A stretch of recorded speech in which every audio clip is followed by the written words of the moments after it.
At one major university, a sports agent arranged for a quid pro quo among Adidas, the college's men's basketball program, and a top high school prospect, in which the player's family would receive $100,000 if he committed to the school and signed with the apparel giant once he turned pro.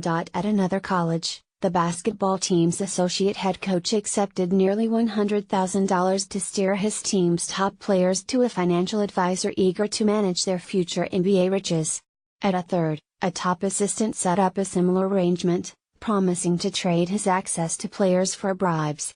Some of it can't be completely accounted for on paper, the sports agent said, and urging discretion about one of the deals, because some of it is, whatever you want to call it, illegal. These and many more allegations were revealed in a series of complaints made public by federal investigators in New York on Tuesday. The complaints depict a thriving black market for teenage athletes, one in which coaches, agents, financial advisors and shoe company employees trade on the trust of players and exploit their inability to be openly compensated because of N.C.A.A.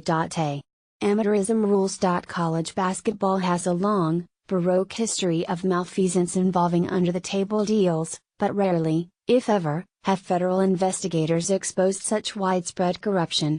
The closest analog is probably the point-shaving scandals of the early 1950s, said Rodney K. Smith, a law professor who has studied the history of the N.C.A.A. For these men, bribing coaches was a business investment. June H. Kim, the acting United States Attorney for the Southern District of New York, said while announcing federal bribery, fraud and other corruption charges.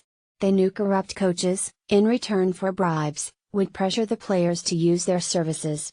They also knew that if and when those young players turned pro, that would mean big bucks for them. This vision of what Kim called the dark underbelly of college basketball led to the arrests of nearly a dozen people, including 4 Division I assistant coaches and the global marketing director for Adidas basketball.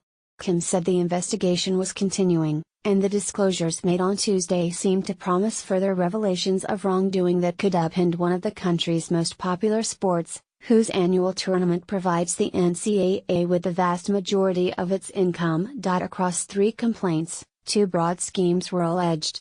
One involved bribing 4 assistant coaches, at Arizona, Auburn, Oklahoma State, and Southern California, all programs in the so-called Power 5 conferences of college sports, to persuade players to send business to certain financial advisors once they turned professional.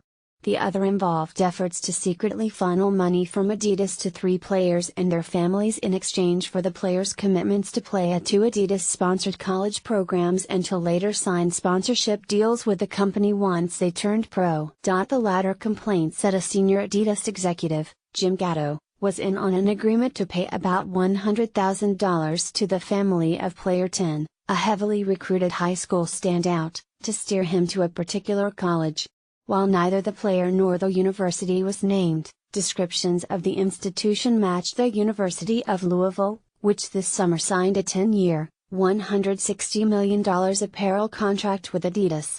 Louisville's men's basketball program is currently on N.C.A.A. probation over a scandal in which prostitutes were used to entice recruits in on-campus housing. The university is appealing some of those penalties, which were announced in June. Adidas said in a statement, "Today, we became aware that federal investigators arrested an Adidas employee. We are learning more about the situation. We're unaware of any misconduct and will fully cooperate with authorities to understand more." Louisville's interim president, Gregory C. Postel, confirmed his university's involvement in the investigation. "While we are just learning about this information," Postel said in a statement, "this is a serious concern that goes to the heart of our athletic department and the university." He added that Louisville was committed to ethical behavior and adherence to N.C.A.A. rules. Payments were discussed for other players' families as well, the complaint says, including one who had not yet begun his junior year of high school and another who was to receive $150,000 to enroll at a college whose description matches the University of Miami, another Adidas-sponsored college. Miami said in a statement that it, too, would cooperate with investigators if asked. The coach of an Adidas-sponsored grassroots team in Florida, a pre-college squad outside of the high school structure, was among those charged.